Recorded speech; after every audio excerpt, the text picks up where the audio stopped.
बिस्मिल्लाहिर्रहमानिर्रहीम। अस्सलाम वालेकुम नाज़रीन, मैं हूं सैयद अनवारुल हसन और आप देख रहे हैं प्रोग्राम 10 तक बराह रास्त पीटीवी न्यूज़ इस्लामाबाद स्टूडियो से। नाज़रीन, Pakistan hybrid 5th generation war की जद में है और इसके लिए सोशल मीडिया को इस्तेमाल किया जा रहा है और रियासत के खिलाफ सोशल मीडिया पे मुख्तलिफ ट्रेंड्स को भारत लीड कर रहा है और इसमें अफगानिस्तान की मौजूदा हुकूमत के नुमाइंदे भी शामिल हैं।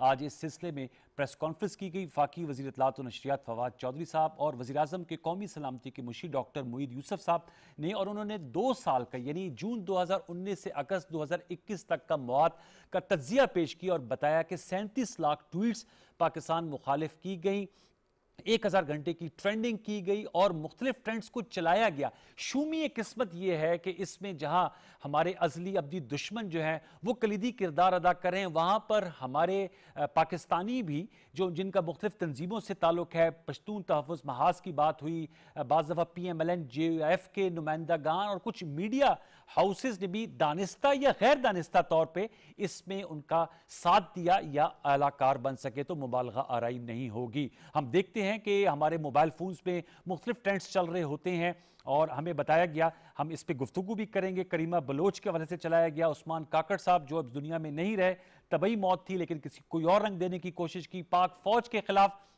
CPAC के खिलाफ और बेसिकली रियासत के खिलाफ। इस पर जरा हम प्रोग्राम के पहले से में गुफ्तगू करेंगे और हमें टेलीफोन लाइन पर ज्वाइन कर रहे हैं डॉक्टर अरसलान खालिद।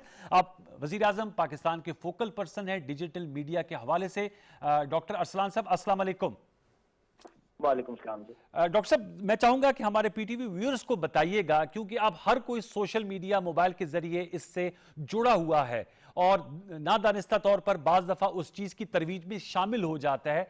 ये 5th जनरेशन वॉर है क्या, इसके क्या पहलू हैं और इस वक्त as we speak in these times हमारी काउंटर स्ट्रेटेजी क्या है अगेंस्ट दिस ऑनस्लॉट? अच्छा, सबसे पहले तो मैं आपको बात बताऊं कि ये आपको पता है ये टर्म आज की नहीं बहुत अरसे की यूज होती है, 5th जनरेशन वॉरफेयर, और इस पे कभी सेमिनार्स में बात हो जाती है, कभी कोई प्रेस टॉक हो जाती है, लेकिन कभी भी आम लोगों के आसानी के लिए कि उनको समझ आए, लोगों को जो आम बंदा सोशल मीडिया पे अपनी राय का इजहार कर रहा है उसको, जिस तरह आपने अपने प्रीव्यू में भी बताया कि गैर दानिस्ता तौर पे भी कई लोग इस तरह की चीज में शामिल हो जाते हैं जी, तो उसके लिए ऐसी कोई कोशिश नहीं हुई थी जो कि डेटा बेस्ड हो, कि हम जब बता रहे हों कि अगर ये कन्वर्सेशन हो रही है, इस किस्म की इन्फ्लुएंस ऑपरेशन रन हो रहे हैं, तो वो किस तरह से होते हैं, किन नेटवर्क्स के थ्रू होते हैं और किस तरीके के साथ वो डेटा सारा का सारा लोगों के साथ शेयर किया जाए। तो ये पहली दफा हुआ है कि एक बड़ी कंपोजिट रिपोर्ट ना सिर्फ ये कि गवर्नमेंट के डिजिटल मीडिया विंग ने जारी की, बल्कि अगर आप एक दिन पहले चले जाएं तो कल एक इंडिपेंडेंट थिंक टैंक है पाकिस्तान का बहुत मशहूर, IPRI के नाम से, उन्होंने भी एक रिपोर्ट जारी की है जो कि वो शायद मीडिया पे इस तरह से हाईलाइट ना हो सकी, लेकिन अगर आप उसको भी रीड करें तो वो ये दोनों रिपोर्ट्स जो हैं वो एक दूसरे को कंप्लीमेंट करती हैं और दोनों में एक जैसी तकरीबन फाइंडिंग्स हैं। इसमें जो सबसे अहम चीज जो मेरा ख्याल में जो कि एक आम इंसान को और एक आम लोगों के लिए इंपॉर्टेंट है वो ये है कि इन्फ्लुएंस ऑपरेशन जो होते हैं जिसके का मतलब ये होता है कि आप किसी भी पब्लिक डिबेट को मैनिपुलेट कर सकें, एक ऑनेस्ट पब्लिक डिबेट को करप्ट कर सकें, ये इन्फ्लुएंस ऑपरेशन होता है। ये सारी दुनिया में होते हैं। अच्छा, ये अगर आपको याद हो कि ये ट्रंप की जब इलेक्शन हुई थी तो उस वक्त रशिया के किरदार के ऊपर सवाल उठाए गए थे। सिमिलरली कैम्ब्रिज एनालिटिका का एक केस आया था इस तरह से। तो ये जो चीजें हैं ये सारी दुनिया में होती हैं और एक मुल्क अपने स्ट्रेटेजिक गोल्स के लिए कई दफा दूसरे मुल्क के अंदर इस किस्म की कन्वर्सेशन को छेड़ देता है, उस मुल्क की फॉल्ट लाइंस को एक्सप्लॉयट करते हुए इस किस्म की कन्वर्सेशन को छेड़ता है और वहां पे फिर जब अंदरूनी करैक्टर्स कुछ शामिल हो जाते हैं तो वो एक केओस की सिचुएशन क्रिएट हो सकती है। ये इस रिपोर्ट को जो भी रीडर पढ़ेगा, जो भी इस चीज को समझेगा, अब ये वेबसाइट पे डाल दी गई है डॉक्टर साहब, कथाकलामी के लिए माजरत, ये रिपोर्ट वेबसाइट पे डाल दी गई है? जी, ये बिल्कुल वेबसाइट पे डाल दी गई है और मेरी गुजारिश होगी कि लोग इसको पढ़ें। ये तकरीबन 135 सफ़ों की रिपोर्ट है। इससे आइंदा के लिए मेरा ख्याल में एक सोशल मीडिया यूजर जो है उसको समझ आ जाएगी कि किस तरह से ऑर्केस्ट्रेट होती हैं पब्लिक डिबेट्स, और वो इस किस्म की डिबेट्स जिसके अंदर रियासत के अगेंस्ट प्रोपेगेंडा किया जाए, जिसके अंदर फेक न्यूज को बेसिस बना के फिरकों में तफरकात पैदा करने की कोशिश की जाए, जिसमें मुख्तलिफ ऐसी चीजें जो कि सेंसिटिव नेचर की होती हैं उनको फेक न्यूज कोई बना के एक जिस तरह के आपको याद है कि एक बिल्कुल फेक न्यूज जो है वो इसराइल के एक पेपर ने की कि जी कोई पाकिस्तानी हुकूमत का नुमाइंदा जो है उसने इसराइल विजिट किया और वहां से उस खबर को यहाँ से कुछ JUF के लोगों ने और PMLN के लोगों ने एक पूरा एक ट्रेंड बना दिया और फिर वहां पे इंडिया के लोग भी शामिल हो गए, कुछ इसराइल के जुल्फिकार बुखारी साहब के हवाले से था मेरे ख्याल में, शायद वो एक ट्रेंड जो बनाया था उन्होंने। जी जी जी। तो ये इस किस्म के, तो ये हमारे फिर बहुत से लोग जब इस किस्म की कन्वर्सेशन हो रही होती है तो लोग फिर बैकग्राउंड नहीं देखते, लोग कहते हैं कि अच्छा यार वो भी शामिल हो जाते हैं उस चीज में, और वो भी जैसे कहते हैं, आप बिल्कुल सही कह रहे हैं कतई माजिद, और ये समझा जाता है कि शायद इस खबर में कोई ना कुछ सदाकत होगी जो ट्रेंड कर रही है। जैसे आजकल सैंक्शन पाकिस्तान, ये बहुत ज्यादा एक चीज जो है वो लाई जा रही है, और अफगानिस्तान में जो 20 साल की अपनी कोताही है उसका मलबा पाकिस्तान पर डालने की कोशिश की जा रही है। ऐसे ही है डॉक्टर साहब? जी बिल्कुल। देखें, इसके अंदर मैं आपको एक बात बताऊं कि जब पाकिस्तान ने बड़ा कैटेगोरिकल एक स्टेटमेंट दे चुका है, प्राइम मिनिस्टर बार बार कह चुके हैं कि there are no favourites, Pakistan के कोई फेवरेट्स नहीं है। सो अगर आपने पेंटागन की स्टेटमेंट देखी हो, अगर आपने बाकी भी जो एक देखा हो कि सारे लोग इस वक्त अफगानिस्तान में देख रहे हैं कि अफगानिस्तान की जो फोर्सेज हैं, अफगानिस्तान की जो गवर्नमेंट है वो क्या कर रही है इस सारे के अंदर, तो उन पे जब प्रेशर आ रहा है और उनसे नहीं हो रहा, वो फेल हो रहे हैं बुरी तरीके से, तो उसके उन्होंने निगाहें हटाने के लिए विद द इंडियन अकाउंट्स और कुछ ऑस्ट्रेलिया के अंदर से और बाकी कनाडा के अंदर जो ये बैठे हुए हैं, इन्होंने मिलके एक पूरा का पूरा एक ऑर्केस्ट्रेट किया सैंक्शन पाकिस्तान। अफसोस सिर्फ इस चीज पे होता है कि हमारे पाकिस्तान में बैठे कुछ पॉलिटिकल पार्टीज के लोग कुछ अपने आप को जो कहते हैं कि जी हम कह लें कि अपने आप को कुछ सेल्फ प्रोक्लेम्ड किस्म के लिबरल्स हैं, लेकिन वो अब ये तो सोचें कि वो किस चीज का पार्ट बन रहे हैं। क्या वो दानिस्ता तौर पे इस किस्म की कर रहे हैं, तो फिर तो बड़ी ही एक हमारे लिए सरप्राइजिंग बात होगी, और फिर तो मेरा ख्याल में कि इस चीज को आगे चल के देखना भी पड़ेगा कि क्या कि दानिस्ता तौर पे तो ये लोग नहीं है, और अगर गैर दानिस्ता तौर पे हैं तो उनके लिए तो मेरा ख्याल में ये रिपोर्ट जो है वो बिल्कुल एक आई ओपनर है कि वो देखें कि ये किस तरह से शुरू होती है, किस तरह से कन्वर्सेशन को मोल्ड किया जाता है, और आइंदा से इन चीजों से परहेज करें। अच्छा, ये देखिए जी ये मुझे बताइएगा कि देखिए बास ट्रेंड तो होते हैं वो ऑर्गेनिक होते हैं, वो पाकिस्तान में ही बनते हैं और उस पर ट्रेंडिंग हो जाती है। जैसे अब मुहर्रम हराम का महीना शुरू हो गया है और ज़ाहिर बात है इस पे बड़ी डिफरेंट किस्म के ट्रेंड्स भी चल रहे हैं, और एक अच्छी बात है, एक दूसरे को बड़ा सेंसिटिव हसास मामला है, सेंसिटाइज किया जाए। कैसे पता चलता है डॉक्टर अरसलान साहब, ये बताइएगा कि ये इसमें भारतीय लोग भी शामिल हो गए हैं, इसमें अफगान हुकूमत के ओहदेदार भी शामिल हो गए और इस ट्रेंड को मसनूई तौर पे चलाया जा रहा है? अच्छा देखिए, ये तो आप जब सॉफ्टवेयर्स होते हैं डाटा एनालिटिक्स के, जो कि आप ट्विटर की API के जरिए आप डाटा रन करके, ओपन सोर्स डाटा होता है, कोई खुदा न खास्ता कोई सीक्रेट सर्वेलेंस नहीं की जाती या कोई इस तरह की चीज नहीं होती कि कोई सर्वेलेंस हो रही है और उससे डाटा लिया जा रहा है। ओपन सोर्स डाटा है, API से लिया, ट्विटर की API के साथ सॉफ्टवेयर के साथ रन किया जाता है। तो ये कोई भी जो है डाटा साइंटिस्ट, अगर कोई भी जिसने इस चीज पे काम किया हो वो कर सकता है। और हम तो बल्कि IPRI जो एक बड़ा रिप्यूटेबल थिंक टैंक है, वो इनवाइट कर रहा है कुछ इंटरनेशनल थिंक टैंक्स को भी कि वो भी पाकिस्तान में जो ये पिछले 2 साल के अंदर एक कन्वर्सेशन जिस तरह से मैनिपुलेट होती हैं, जिस तरह से किया जाता है, उसको स्टडी करें और अपने ओन पे जो है वो रिसर्च जो है वो अपनी मंजरे आम पे लाएं, ताकि जो सोशल मीडिया कंपनीज हैं, क्योंकि मैं आपको बताऊं ये जो इन्फ्लुएंस ऑपरेशंस हैं ये इलीगल होते हैं, ये सोशल मीडिया कंपनीज बाउंड होती हैं कि इस किस्म की मैनिपुलेशन को वो स्ट्राइक डाउन करें, इस किस्म के नेटवर्क्स को वो फौरी तौर पे खत्म करें। तो इस तरह की जब रिपोर्ट्स, डेटाबेस रिपोर्ट सामने आएंगी, तो डेफिनेटली सोशल मीडिया कंपनीज के ऊपर भी प्रेशर पड़ेगा कि वो अपना जो एक उनका फर्ज है कि वो इस किस्म की मैनिपुलेशन से अपने प्लेटफॉर्म्स को दूर रखें, वो उनको स्ट्राइक डाउन करना पड़ेगा और उनको कुछ ना कुछ एक्ट करना पड़ेगा। अब ये मुझे थोड़ा सा बताएगा, क्योंकि जैसे मैंने कहा कि आज प्रेस कॉन्फ्रेंस में बताया गया, उस्मान काकड़ साहब सेनेट ऑफ पाकिस्तान के रुकन थे, उनकी ब्रेन हेमरेज की वजह से डेथ हुई, लेकिन एक ट्रेंड उसका चलाया गया। करीमा बलोच साहबा की अंटारियो में डेथ हुई, वो भी नेशनल डेथ थी, उस पर कोई 20,000 के करीब ट्वीट्स हुई, उसमें पीटीएम ने भी चलाया। फिर सब nationalism, Balochistan nationalism, Pashtun nationalism, उसको हिट किया जाता है। मैं आपसे जानना चाहूंगा कि इसके लिए व्यूअर्स की आगाही के लिए इस तरह के जो ट्रेंड्स होते हैं, हम इसके खिलाफ क्या कानूनी चाराजोई कर सकते हैं जो पाकिस्तान में लोग इस तरह के ट्रेंड्स को फैलाने में आलाकार बनते हैं? देखिए, इसके अंदर तो सबसे पहले तो ये चीज है, आगाही जो देनी है लोगों को, सबसे पहला स्टेप तो वो है। ठीक। आज जो एक इस रिपोर्ट ने जो एक काम किया है, वो ये किया है कि डेटा के साथ लोगों को एक चीज सामने आ गई है कि किस तरह से वो अपनी इनोसेंस में शिकार ना बने। ये दोनों जो आपने एग्जांपल्स दी हैं, ये दोनों वो चीज है कि अभी नेचुरल डेथ होती है उस्मान कागर साहब की, वो और उधर से यहाँ से जो है पाकिस्तान के जो ओपोनेंट हैं वो एक हैशटैग शुरू कर देते हैं कि स्टेट किल्ड उस्मान काकर। और क्योंकि ये इंफॉर्मेशन जो है वो हर एक को भी नहीं पहुंची होती कि किन हालात में उनकी डेथ हुई है, क्या मसला हुआ, तो बहुत से लोग जो उनके चाहने वाले होंगे, बहुत से, वो जब इस तरह ट्विटर खोलेंगे तो हो सकता है वो अपनी इनोसेंस में उसका पार्ट बन जाए। Yes. और वो जब रियलिटी जब तक सामने आती है तब तक डैमेज हैज बीन डन। तो एक तो मेरा ख्याल में बड़ी क्लियर चीज है कि इन चीजों को सामने रखते हुए फौरी तौर पे पहले तो पाकिस्तान को सोशल मीडिया कंपनीज के साथ विद दिस डाटा अब उनके साथ शेयर करना चाहिए और उनको बताना चाहिए कि ये देखें, ये वो चीजें हैं जो कि एक्सेप्टेबल नहीं है। सो अपनी उनकी कम्युनिटी गाइडलाइंस के हिसाब से जो मैनिपुलेशन ऑफ फॉरम उनका हो रहा है उसको फौरी तौर पे रोकें। ये पहली चीज है।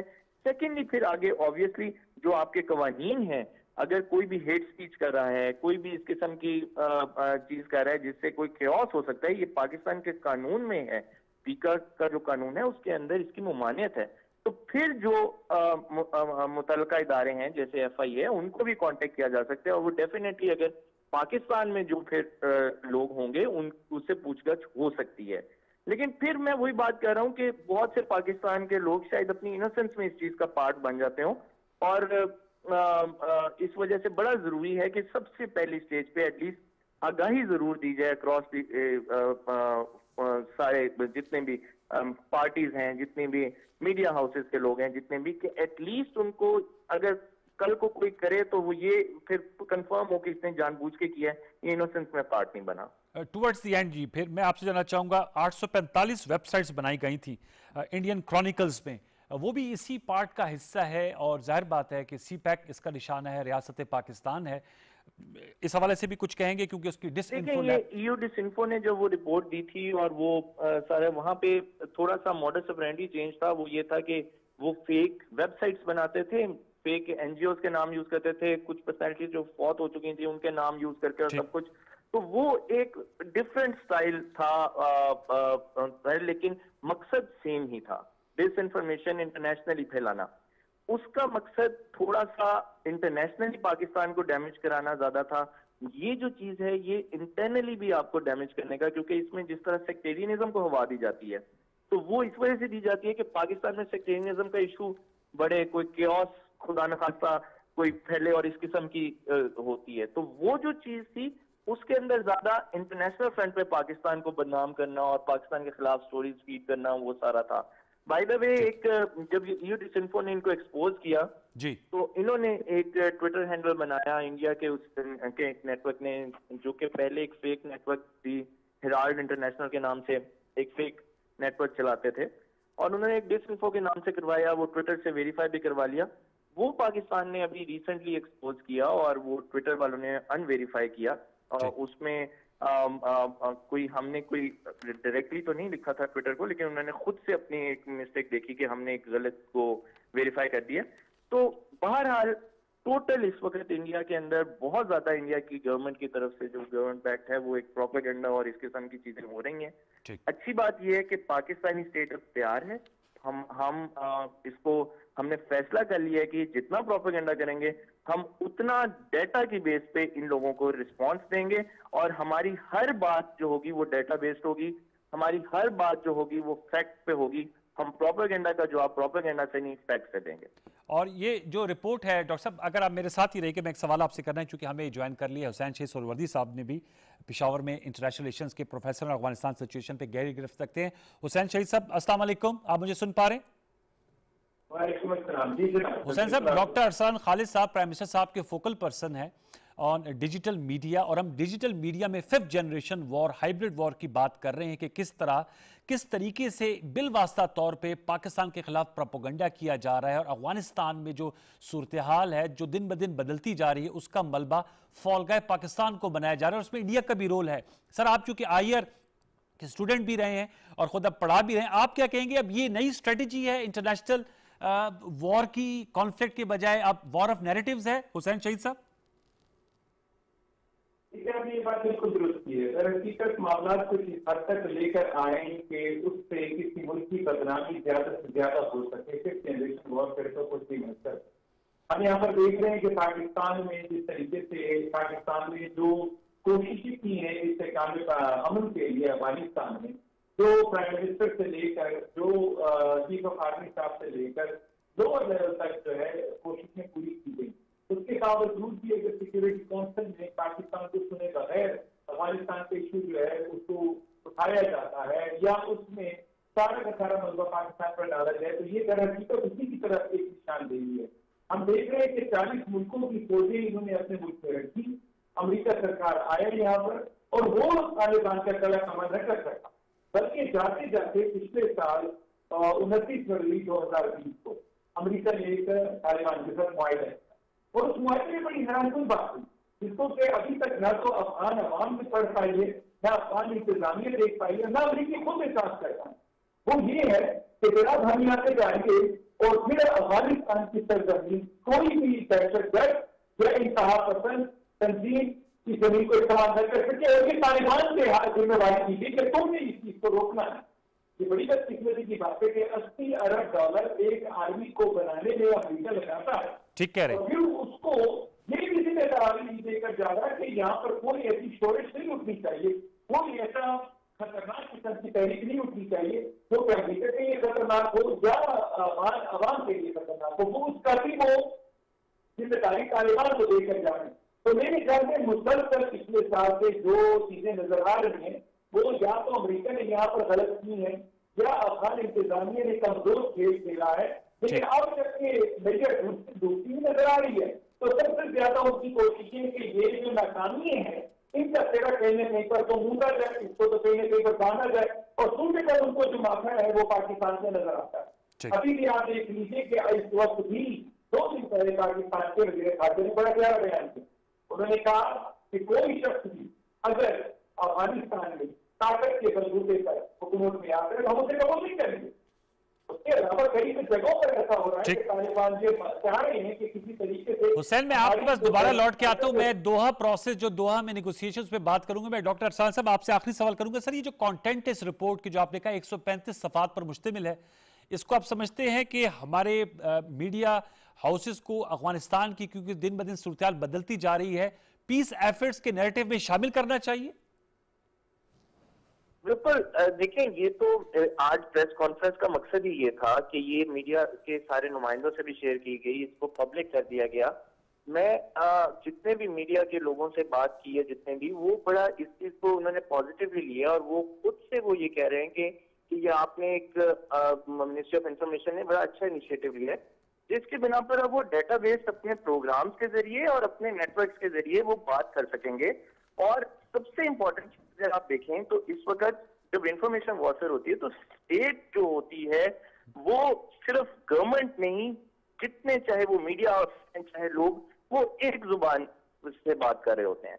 तो इस वक्त बहुत जरूरत है कि इस तरह के टाइम के ऊपर तमाम तर बाकी पॉलिटिकल पार्टीज भी और बाकी सारे एटलीस्ट इस इशू के ऊपर एक बिल्कुल जो पाकिस्तान का स्टांस है, जो कि करेक्ट स्टांस है कि अफगानिस्तान इस वक्त सारा अपना मलबा पाकिस्तान पे डालना चाह रहा है, उस चीज पे एटलीस्ट जो है बिल्कुल सारे के सारे यकजुबान होकर रिस्पॉन्स दें। बहुत बहुत शुक्रिया डॉक्टर अरसान खालिद साहब हमसे गुफ्तगू करने का, thank you very much. Hussain, मैं आपके पास आऊंगा। सर थोड़ा सा बताइए, चूंकि आप आईआर के प्रोफेसर हैं, दोहा में जो सर हो रही है नेगोशिएशंस, एक एक्सटेंडेड ट्रॉयका की बात की जाती है, उसमें अमेरिका है, पाकिस्तान है, चीन है, यूक्रेन है, अफगान हुकूमत है, तालिबान के हवाले से आप अपडेट दीजिएगा कि वो भी वहां पर मौजूद है। और ये जो तालिबान की जो ऑनस्लॉट है, आपको लगता है कि जल्द वो काबुल में उनके आ जाएंगे और फॉल ऑफ काबुल हो जाएगा? हुसैन, अगर आपने 3 सवाल किए हैं, मुझे याद है 3 सवाल तो मैं एक एक करके जवाब दूंगा। जरूर जरूर। अगर आप भूल जाए तो मुझे याद दिला दीजिएगा। देखिए, सबसे पहली बात तो आपने जो कही है वो ये तो अजहर मेरा शम्स रोज़े रोशन की तरह आया नजर आ रही है कि दोहा में तालिबान और अफगान इंतजामिया मुज़ाकरात कामयाब करने में पूरे और भरपूर तरीके से नाकाम रही। उनको मुसलसल कहा जा रहा है कि कुछ लोग कुछ लोगों की बुनियाद पर मामला को निपटाएं। अगर वो ऐसा नहीं करते हैं तो ये जो जलहार शुरू की है तालिबान ने, ये बहुत तेजी से कर रही है और फिर वो हम 9/11 से पहले के जमाने में दाखिल होते हैं। तो बेहतर ये है कि ये दोनों एक दूसरे के करीब है। अगर ये करीब नहीं हो रहे, जैसे मैंने कहा कि ये भरपूर तरीके से नाकाम हो, ऐसी सूरत हाल में तमाम जो हमसाया ममालिक हैं और एक्स्ट्रा टेरिटोरियल कंट्रीज यहाँ पर इंटरेस्ट है, जैसे अमेरिका जैसे ममालिक को आना होगा और यहाँ पर मल्टीलैटरल डायलॉग होना होगा ताकि अफगानिस्तान के मसले के हल को एक अंत दिया जा सके। जब तक तालिबान और अफगान इंतजामिया बैठे हुए, हमें नजर आ रहा है कि पिछले 8 महीनों से ये किसी सूरत में भी किसी भी नतीजे पर नहीं पहुंच पा रहे हैं। एक बात ये। दूसरी बात, जहां तक आपने काबुल इंतजामिया जो तालिबान के की बात की है, इससे वो बहुत तेजी से आगे बढ़ रहे हैं। जो अभी तक खबरें आ रही है उनके मुताबिक उन्होंने कम गोलियां चलाई हैं, ज्यादातर मशरान को इन्वॉल्व करके, इलाके के बड़ों को इन्वॉल्व करके, खर्च खुदा की खूबरेजी से बचाव के लिए ज्यादातर जो डिस्ट्रिक्ट हैं उन्होंने सरेंडर कर दिया है। ये चीज ये शो करती है कि तालिबान बहुत तेजी से आगे बढ़ रहे हैं। अगर वो इस रफ्तार से आगे बढ़ते गए तो लाजमत है, आपने जो सवाल पूछा कि काबुल का फॉल होगा, अब सॉरी ये चीज मिलेगी, मैं बाहर आदमी तो इस चीज को मुख्तलिफ अंदाज में ले रहा हूँ। काबुल किसी सूरत में भी फॉल नहीं होगा। उसकी वजह है, लेकिन बहुत सी जगहों पर आपको देख रही है आर्मी जो है अफगान नेशनल आर्मी की सफाई हो रही है, लेकिन वो हर सूरत में काबुल को संभाल कर रखती है। काबुल को बचाने के वक्त वजह ये कि 3 लाख आर्मी है, हर जगह से सफाई करने के बाद हर सूरत में काबुल में कंसंट्रेट करेंगे और काबुल में महसूस होकर वो जबरदस्त तरीके से तालिबान को मुश्किल कर देंगे। तो मैं अभी भी आपको बता रहा हूँ कि इस वक्त जो जंगी हिकमत अमली की जो तालीम है, जिसे हम स्ट्रेटेजिक स्टडीज कहते हैं, उसके मुताबिक काबुल फौरन मुझे दूर दूर तक होता हुआ नजर नहीं। आपको नजर नहीं आ रहा। ये बताइए कि तालिबान की स्ट्रेटेजी वस्ती और शुमाली एरिया में अफगानिस्तान में उनका ज्यादा वो इम्पैक्ट कर रहे हैं। जो एरियल बॉम्बिंग की बात की थी यूएस और नेटो ट्रूप्स ने अब तो बता दिया है कि 31 अगस्त को वो यहाँ से इनखला हो जाएगा, उसका इम्पैक्ट नहीं पड़ रहा, वो रेजिस्टेंस नहीं मिल रही। और चौथा आर्मी चीफ अफगानिस्तान में चेंज कर दिया गया है, 35 साल हैं, गालिबन उनका क्या तजर्बा होगा। और बताया जा रहा है कि अफगान हुकूमत के जो फाइनेंस मिनिस्टर हैं वो अपनी वाइफ के साथ शायद कहीं बाहर चले गए हैं। ये जो इतना बड़ा फसाद क्रिएट किया था अमेरिका ने 20 साल में, वो बिल्कुल हाउस ऑफ कार्ड्स की तरह गिर रहा है अफगान गवर्नमेंट और नेशनल आर्मी। तो बड़ी बदकिस्मती की बात है अनवर, आपने जो बात की है, मुझे तो लग रहा है $80 अरब की जो 3 लाख की फौज इन्होंने रेस की है, ऐसे लगता है जैसे भूसे की बनी हुई फौज है। मतलब अनट्रेन्ड तालिबान के सामने खड़े होने को वो तैयार नहीं है। 2000 के करीब वो उज्बेकिस्तान भाग गए। यानी आपको मालूम है कि दुनिया की तमाम आर्मी में सबसे ज्यादा भगोड़ापन जो है, जिसे हम डिजर्शन रेट कहते हैं अंग्रेजी में, वो आर्मी में है। एक तो ये बात होती बात थी कि वो कभी 35, 50 और 250 के नंबर में जो है वो सरेंडर कर रहे तालिबान को, उनके साथ जाकर मिल जाते हैं। ये तमाम चीजें बहुत ज्यादा स्ट्रैटेजी है, न सिर्फ अफगान अवाम के लिए बल्कि आगे से मेरे जैसे आदमी के लिए भी। क्योंकि याद रखिए, जब तालिबान अगर कंट्रोल में आते हैं अफगानिस्तान को, तो सबसे बुरा असर आपके और मेरे ऊपर पाकिस्तान पर पड़ेगा। अच्छा। क्योंकि अगर ये हुक्मरानी में आते हैं तो इनकी वजह से पाकिस्तान वो तमाम जमातें जो कि पसंद है, जो कि मजहबी जमातें हैं और दहशत गर्दी में को मजहब को इस्तेमाल करती हैं, और भी मजहबी सियासी जमातें, वो तालिबान की हुकूमत से इंस्पिरेशन लेंगी। उन्होंने लास्ट टाइम किया था, और उसके बाद जो मॉडरेट्स हैं उनके लिए पाकिस्तान की जमीन की तंग होने लग गई। तो मेरा ये ख्याल है कि ये अफगान आर्मी को जबरदस्त किस्म का तालिबान को रेजिस्टेंस पेश करना चाहिए। किस्मत से वो बिल्कुल इसके ऊपर इसके लिहाज से वो नाकाम साबित हो रहे हैं। और मैं हैरान हो रहा हूँ कि ये अमेरिका सरकार जो बार बार ऐलान करता है कि ये $80 अरब लगा के $80 अरब तो पूरे यूरोप की ब्रांड न्यू कमाल की आर्मी रेट की जा सकती है। लेकिन बार भी चीज बहुत ज्यादा चैलेंजिंग है। वक्त के तकाजे ये है कि किसी तरीके से ये जंगी हिकमत-ए-अमली को तब्दील करें डॉक्टर अशरफ गनी और किसी तरीके से ये भी लगार है उसको रोक। लेकिन अगर इमरान मुझे इजाजत देंगे मैं थोड़ा आगे बढ़ना चाहूंगा। अफगानिस्तान के मसले का हल कहाँ पर? अफगानिस्तान के मसले काबुल में नहीं है। डॉक्टर साहब आपसे हमारी गुफ्तगू का सिलसिला इंशाल्लाह आइंदा नशिस्तों में हम उठाएंगे। इस प्रोग्राम के जो इस सेगमेंट का वक्त खत्म हुआ जाता है। डॉक्टर हुसैन शहीद सुहरावर्दी साहब आपका बहुत शुक्रिया कि आपने भी ज्वाइन किया, और डॉक्टर अरसलान खालिद साहब ने वज़ीर आज़म के फोकल पर्सन बड़ा डिजिटल मीडिया है, उन्होंने भी गुफ्तगू की, उनका बहुत शुक्रिया। नाउ वी स्विच गेयर्स, हम अपने दूसरे सेगमेंट की तरफ बढ़ेंगे और वो है बहुत इंपॉर्टेंट पाकिस्तान की इकोनॉमी के हवाले से, जो हमारी एग्रीकल्चर इकोनॉमी उस पर बहुत ज़्यादा इन्वेस्ट किया जा रहा है। वज़ीर आज़म पाकिस्तान आज मालपुर में मौजूद थे, किसान कन्वेंशन से उन्होंने खिताब किया और खिताब में उन्होंने कहा कि हमारे पास 84 लाख किसान हैं जो इस मुल्क का असासा हैं, और PTI की हुकूमत ने 1100 अरब रुपए इनकी इकोनॉमी में शामिल किए हैं जो किसानों तक पहुँचे हैं, और इसका इम्पैक्ट आने वाले दिनों में होगा। जब किसान ज़्यादा मिकदार में ज़रूरी अजनास पैदा करेंगे तो उससे कीमतों में कमी आएगी। किसान कार्ड भी आज तकसीम किए गए, इस हवाले से हम गुफ्तगू करेंगे। जमशेद इकबाल चीमा साहब जो वज़ीर आज़म के मामून ख़ुसूसी फॉर फूड एंड सिक्योरिटी हमारे साथ टेलीफोन लाइन पर मौजूद है। आप भी उस फंक्शन में मौजूद थे, बल्कि उसकी रुए रवां थे। जमशेद इकबाल चीमा साहब अस्सलाम वालेकुम। वालेकुम। चीमा साहब बहुत नवाजिश, आप ट्रैवल कर रहे हैं भावलपुर से लाहौर या इस्लामाबाद की जा रहे हैं। मैं आपसे जानना चाहूँगा, कुछ बताइएगा ये जो किसान कन्वेंशन हो रहे हैं, इससे पहले हमने इस्लामाबाद में देखा था कन्वेंशन सेंटर में बहुत बड़ा कन्वेंशन किया गया था। सर नताइज निकल रहे हैं जो आप लोग रूरल इकोनॉमी एग्रीकल्चर इकोनॉमी में इन्वेस्ट कर रहे हैं, आप समझते हैं उसके नताइज जल्द या बदेर आएंगे? और इससे जो आज हम बात करते हैं कि पाकिस्तान एक एक्सपोर्टर होता था, हम एग्रीकल्चर मुल्क है, हम इम्पोर्टर बन गए बहुत सी अजलास के हवाले से, इंशाल्लाह दोबारा हम एक्सपोर्टर बन जाएंगे? देखिए इसमें आप कहें दो इसके हैं पोर्शन। जी जी। एक है कि करंटली क्या हो रहा है, एग्जैक्टली क्विक विंस क्या है, जल्दी क्या हो रहा है। तो जल्दी में ये है कि जो काम हम कर रहे थे, मतलब गंदम उगा रहे थे, चावल उगा रहे थे, मकई थी, कमाल था, बाकी फसल थी, उनमें बड़ी एक्सपोनेंशियल ग्रोथ हमने ले ली है। ठीक। मसलन यू कैन से कि नॉर्मली अगर हम देखते हैं ग्रोथ, तो शहबाज शरीफ साहब का या पीपल्स पार्टी का अगर दौर देखते हैं तो दोनों अदवार में मिला के जो ग्रोथ हुई है ज़राअत की 12 या 13% है 10 सालों में। इट मीन्स के जो ज़राअत में ग्रोथ है, क्रॉप्स में स्पेशली क्रॉप्स की बात करो, ग्रेन की बात करो, यानी राइस, मेज और व्हीट। जी मतलब थोड़ा सा सर जरा बुलंद आवाज से बोलिएगा प्लीज। तो मैं कह रहा था कि ये जो ग्रोथ हुई है इसमें पीपल्स पार्टी के दौर में या नवाज शरीफ के दौर में, जी मुस्लिम लीग नून के दौर में, वो ग्रोथ जो है बेसिकली आप कह रहे हैं कि 10 सालों में कोई 12-13% ग्रोथ हुई है। अच्छा। इट मीन्स के कोई 1.2-1.3% की एनुअल ग्रोथ है। हमने पिछले साल तक जो ग्रोथ ले ली है वो कोई यू कैन से के अराउंड 12%। ठीक। वो 2.5 सालों में ग्रोथ आई। अच्छा, अब इस साल जो हम ग्रोथ ले रहे हैं ये 18% पे लगता है, तो 18 जमा 12 30%। 37 मिलियन टन यहाँ पे था, क्या नाम है, ग्रेन है।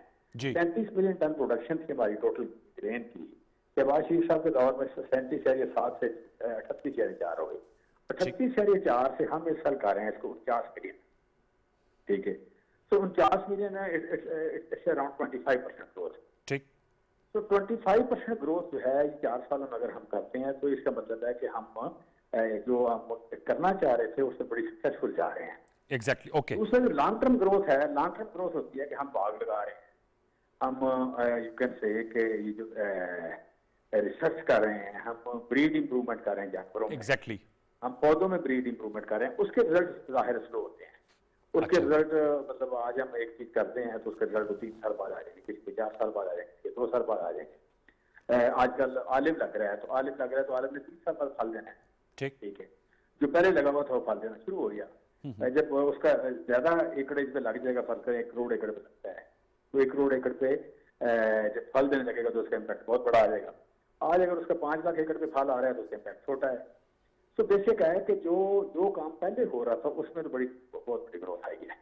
ठीक है, एक्सपोनेंशियल ग्रोथ कह लें। ओके, अच्छा चीमा साहब, तो आपने बता दिया अभी फैक्ट्स एंड फिगर्स। मैं थोड़ा सा जानना चाहूंगा, जब ये चीजों की ग्रोथ ज्यादा हो जाएगी तो फिर इन अजनास की कीमतों में कमी वाकया होगी? ये मैं आपसे जानना चाहता हूँ, क्योंकि चीनी प्राइम मिनिस्टर साहब कहते थे कि जो गन्ने बनाने वाले हैं, गन्ना काश्त करने वाले हैं रादर, उनको प्राइस अब दी जा रही है, लेकिन हम देख रहे हैं जो फाइनल प्रोडक्ट आता है उसकी कीमतों में कमी वाकया नहीं हो रही। चीनी की मिसाल ले लें आप, गंदम भी पाकिस्तान में बहुत ज़्यादा अच्छी क्रॉप हुई, लेकिन उसके बावजूद 40 लाख गंदम दरामद कर रहे हैं क्योंकि आबादी में भी एक्सपोनेंशियल ग्रोथ है। इन फैक्टर्स को कैसे देख रहे हैं?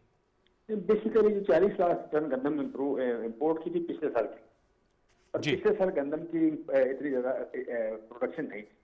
ठीक, तो आप कहते हैं कि इस साल प्रोडक्शन हुई है तो इस साल इंपोर्ट बड़ी स्लो होगी और अगले साल इंपोर्ट नहीं होगी, डेफिनेटली जीरो इंपोर्ट होगी अगले साल।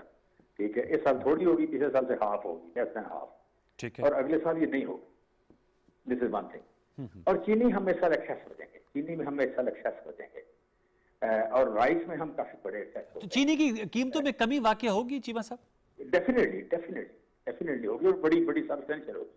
अच्छा, सब्सटेंशियली कम होगी, चीनी जो है सब्सटेंशियली कम होगी इसकी कीमत, तो और इसमें कोई डाउट नहीं है, इसमें कोई दो राय नहीं। ठीक है, चीमा साहब बताइए जो सपोर्ट प्राइस ये कम से कम 25% कम, 25% अल्लाह करे कम हो जाए तो सब हम सबके लिए बहुत अच्छी बात होगी। अच्छा चीमा साहब ये बताएगा कि जो सपोर्ट प्राइसेस आप लोग मुकर्रर करते हैं, कॉटन की 5000 मन प्राइस मुकर्रर की है, एम आई राइट सर? इस तरह आप लोगों ने वीट की भी ये हमने कहा है कि ये सपोर्ट प्राइस ये है कि अगर इससे लीजिए जाएगा तो हम, अगर इससे ऊपर है तो ठीक है, हम नहीं, और उसके लिए हमें बजट रख लिया 5000 रुपए का।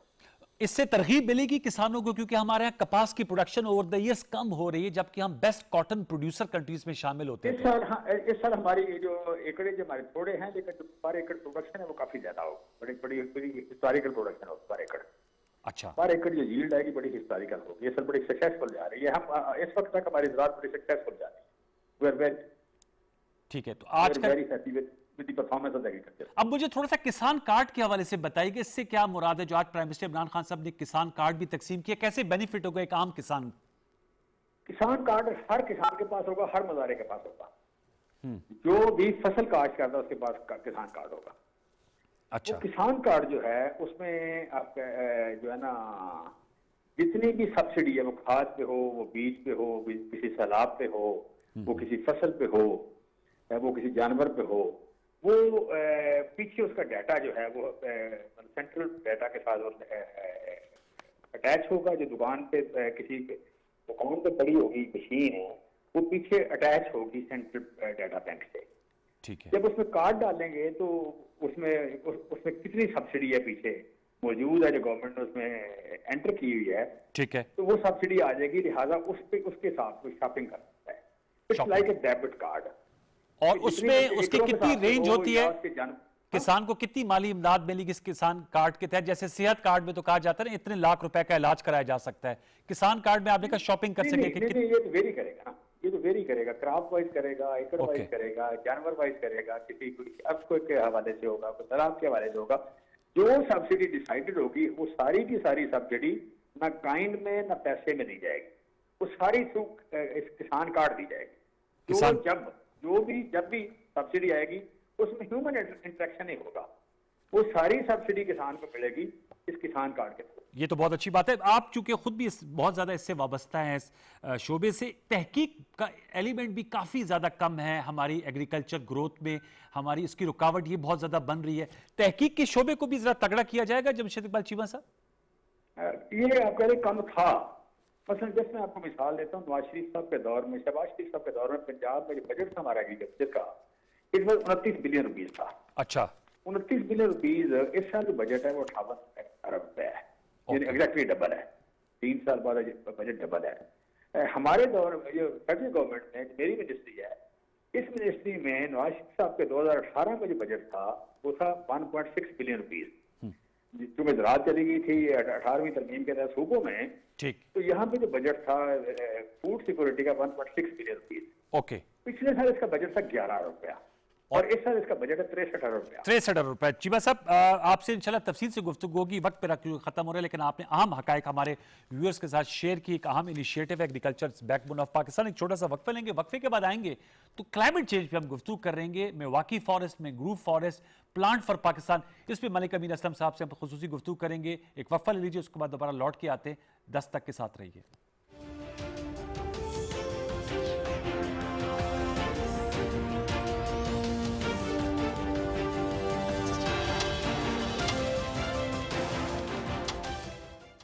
के दरमियान बनते बिगड़ते इत्तेहाद हों या फिर आलमी दुनिया में माशी मफादात की जंग, साइंस और टेक्नोलॉजी की इस हैरत का दिन ये जानना भी जरूरी है कौन निकल गया आगे और कौन रह गया पीछे। नित नई इजादात हमारी दुनिया को किस तरह से तब्दील कर रही हैं। क्या मौसमियाती खतरात दुनिया को कर पाएंगे मुत्तहिद, या फिर सनती दौड़ इसी तर्ज पर रहेगी जारी। मैं हूँ आपके साथ आपकी मेजबान आसमा इकबाल।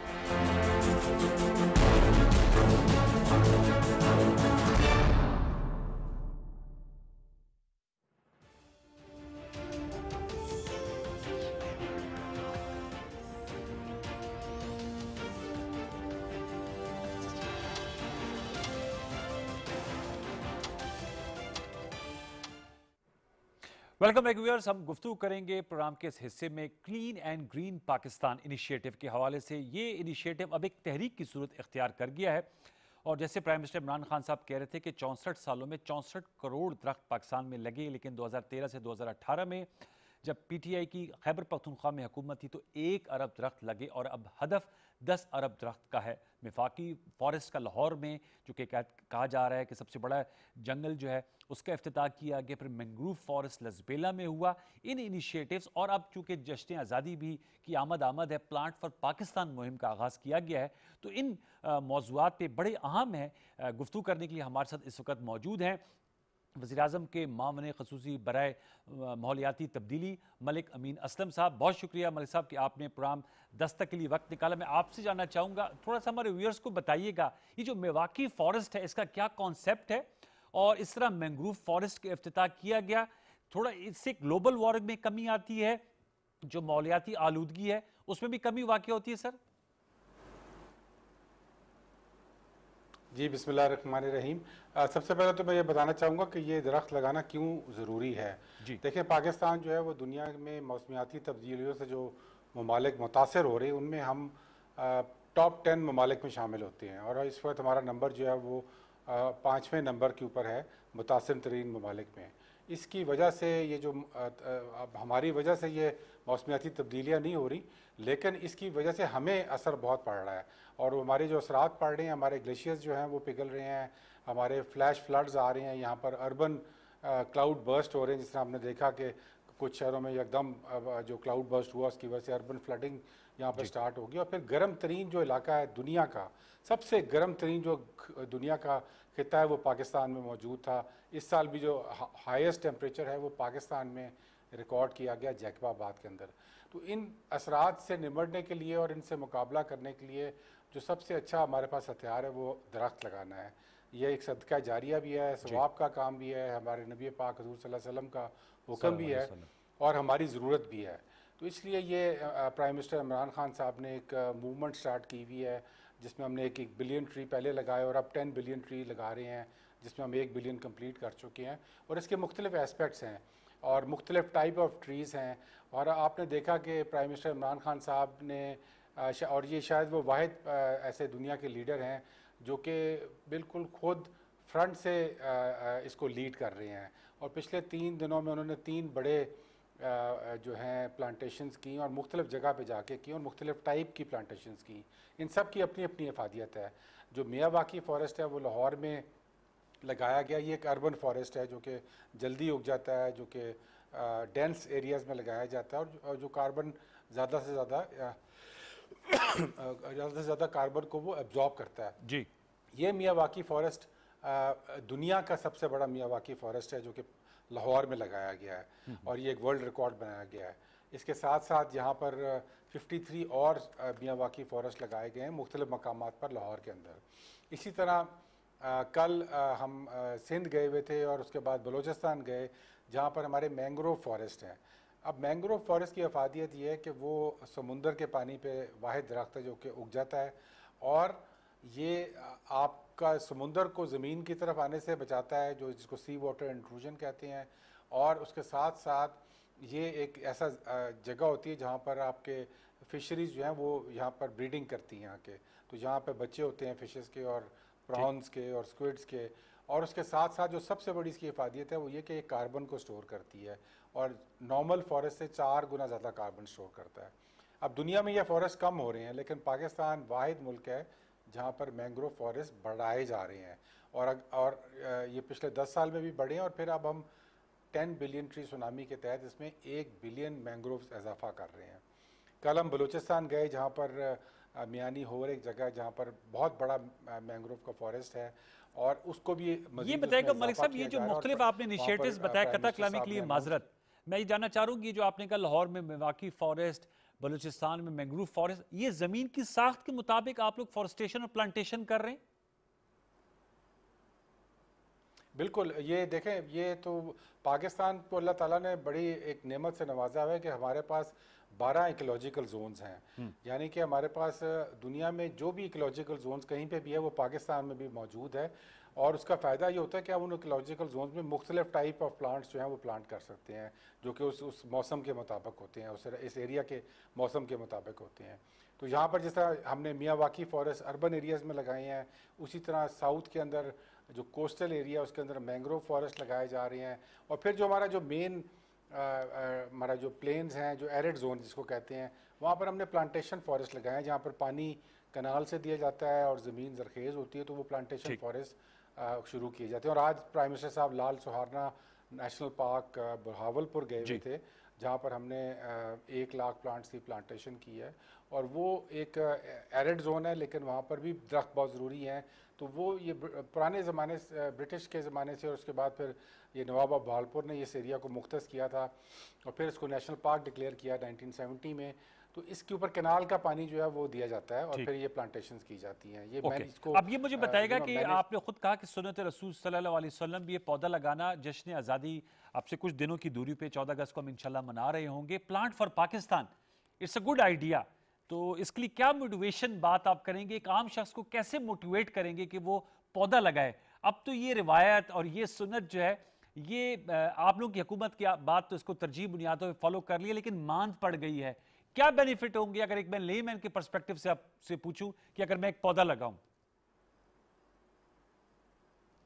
देखिए, सबसे बड़ा बेनिफिट तो ये कि ये सवाब का काम है, और जब आप पौधा लगाते हैं तो जब तक उस पौधे से किसी भी ज़िंदा चीज़ को फ़ायदा होता है, तब तक वो आपको उसका सवाब मिलता है। और ये हज़ूर सल्लल्लाहु अलैहि वसल्लम की हदीस है इसके ऊपर।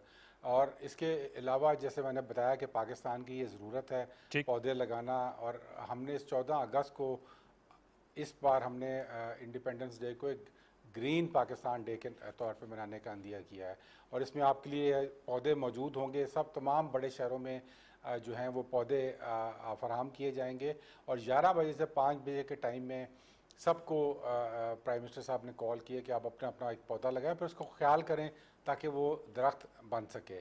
इसी तरह कल मैं गुजरांवाला जा रहा हूँ, वहाँ पर हमारी यूथ बहुत एनर्जाइज है, और वो एक वर्ल्ड रिकॉर्ड बनाना चाहते हैं कि 1 मिनट के अंदर, अभी वर्ल्ड रिकॉर्ड है कि 1 मिनट के अंदर 37,000 प्लांट्स लगाए गए थे इंडिया में।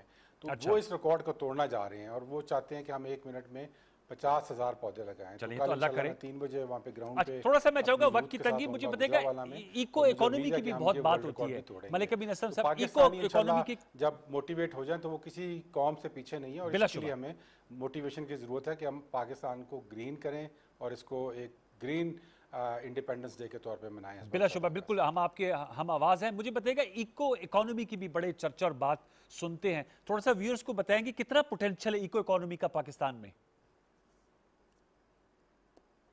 इको इकोनॉमी का बहुत पोटेंशियल है। जैसे ये सब कुछ जो हम कर रहे हैं, इसके साथ साथ आप में ग्रीन इकोनॉमी को भी जनरेट कर रहे हैं, क्योंकि जब आप दरख्त लगाते हैं तो वो आप कहें कि जब आप कह रहे हैं कि मैंने 1 लाख दरख्त पौधे लगाए, इसका मतलब ये कि 1 लाख पौधे आपके किसी नर्सरी में हो गए, उस नर्सरी के अंदर इन 1 लाख पौधों के लिए आपने जॉब्स फराहम की।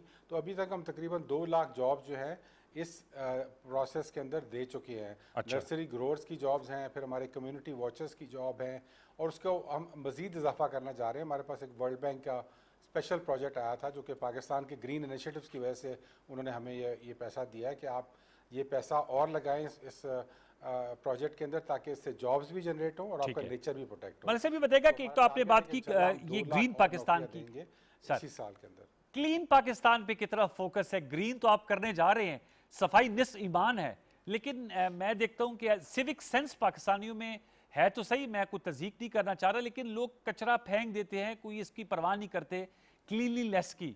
तो उस क्लीन पाकिस्तान भी आपकी मुहिम कैसे है, उसके लिए सर क्या इनिशिएटिव्स? आपने बड़ा अच्छा इस्लामाबाद में प्लास्टिक बैग्स को बैन कर दिया था, लेकिन कोविड की वजह से दोबारा मुतारिफ करार दिए गए। तो क्लीन पाकिस्तान पे कितना एम्फेसिस है सर ग्रीन के साथ साथ?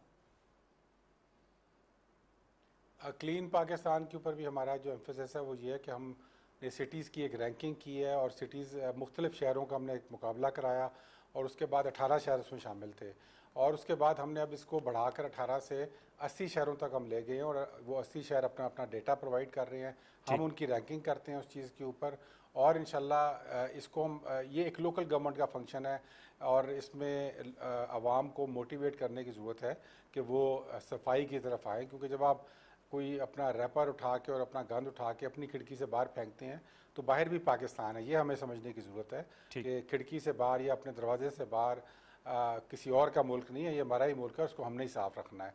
तो इसलिए ये क्लीन पाकिस्तान के ऊपर भी हमारा पूरा कोशिश चल रही है कि लोकल गवर्नमेंट्स को हम इसकी तरफ माइल कर सकें, मोटिवेट कर सकें कि वो ये सफाई के सिस्टम को बेहतर करें, और हम लिटर करना बंद कर दें। मतलब ये कि हर कोई अपने को टॉफ़ी खाइए तो उसका रैपर उठा के वहीं पे आप फेंक देते हैं, इसको आप संभाल के रखें और एक प्रॉपर जगह पे दें ताकि ये वेस्ट मैनेज हो। सर ज़िया जो है, जैसे हम पानी भी बहुत बड़ी नेमत है, पानी का वेस्टेज बहुत ज़्यादा होता है, मैं ये भी जानना चाहूँगा कि इसके लिए आप ओपिनियन मेकर्स को भी शामिल करेंगे क्लीन ग्रीन नीट पाकिस्तान के लिए, क्योंकि बहुत से लोग मुख्तलिफ किस्म के लोगों से मरूब होते हैं, जैसे इमाम मस्जिद हों या कोई लोग सिंगर्स के साथ होते हैं, कोई और प्लेयर के ज़रिए जो है मोटिवेट होते हैं। ऐसी फिगर्स को भी शामिल करना चाहेंगे अपनी मुहिम में या किया हुआ है? जी बिल्कुल, हम ऐसे फिगर्स को शामिल हमने ऑलरेडी किया हुआ है, और उनके तरफ से मोटिवेशनल मैसेज हम चलाते रहते हैं। और एक इसके ऊपर जो हमने उलमाए कराम है उनका एक स्पेशल सेशन भी करवाया था, बल्कि हमारे सदर पाकिस्तान आरिफ अलवी साहब ने वो सेशन बुलवाया था वहाँ पर, और उनको ये कहा गया था कि आप जुमे के खुतबे जो हैं वो इन टॉपिक्स के ऊपर दें, क्लीन पाकिस्तान के ऊपर, ग्रीन पाकिस्तान के ऊपर। और मैं समझता हूँ कि अभी पीछे हमारा वर्ल्ड एनवायरनमेंट डे गुजरा है, उसके बाद जो जुमा हुआ था उसके ऊपर हमने एक बाकायदा ऐलान करवाया था, और बहुत सारे मसाजिद में फिर ये खुतबे दिए भी गए थे। तो वो एक बहुत असर पड़ता है उसका आवाम के ऊपर, एक बहुत अच्छा प्लेटफॉर्म है जिसको हम इसमें इस्तेमाल कर रहे हैं। चलिए, बहुत बहुत शुक्रिया मलिक अमीन असलम साहब, वज़ीर-ए-आज़म के मामले खसूसी बराए मौसमियाती तब्दीली। Well done and keep up the good work, we are with you. Viewers, ये अहम इशू है, हमारी ज़िंदगियों से बहुत इससे मुतासिर हो सकती हैं। पाकिस्तान सरसब्ज होगा, साफ़ होगा तो ज़बरदस्त होगा, हमारी सेहत के लिए भी और हमारे इमेज के लिए भी और हमारी टूरिज़म के हवाले से भी और इकोनॉमी के हवाले से भी। प्रोग्राम दस्तक में हमारी जो मुख्तलिफ पहलू पर गुफ्तगू हुई आपको कैसी लगी? फेसबुक और ट्विटर पर अपनी राय से ज़रूर नवाजिएगा। इंशाअल्लाह ज़िंदगी सेहत रही। आपसे मुलाकात होगी कल रात 10:05 पर। तब तक के लिए सैयद अनवारुल हसन और पूरी प्रेशर टीम को इजाज़त दीजिए। अपना बहुत सा ख्याल रखिए। अल्लाह निगहबान।